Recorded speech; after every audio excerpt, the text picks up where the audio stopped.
In today's video, I'm going to teach you how to create workflow in ClickUp.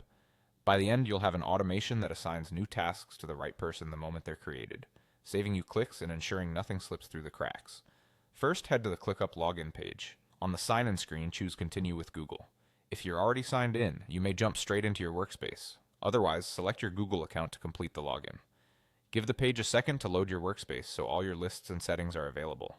Once you're in, open the area where you want this workflow to live. Your current list or location determines where the automation will run. Look for the Automations option in the top toolbar and open it. This is your control center for building, reviewing, and managing automations for the selected location. Next, choose Create Automation. You'll see a simple structure: a trigger, what starts the workflow, and an action, what ClickUp does in response. Let's start with the trigger. Open the trigger dropdown and select Task or Subtask Created. This means that anytime a new task or subtask appears in this list, the workflow will kick in immediately. Now set what happens next. Open the Actions dropdown and pick Change Assignees. This action ensures a person is added to the task without manual assignment. To specify who that should be, click Select a User. You can choose yourself by selecting Me. This is perfect if you want every new task to route to you for triage, or if you're the primary owner of tasks in this list. With the trigger and action set, click Create to save your automation.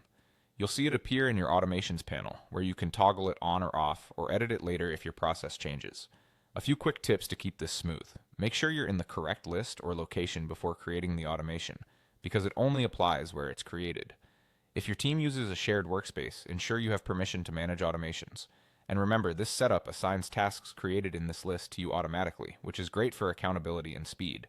That's it. You've created a ClickUp workflow that assigns new tasks or subtasks to you the moment they're created. It's simple, reliable, and a great building block for more advanced automations as your process evolves.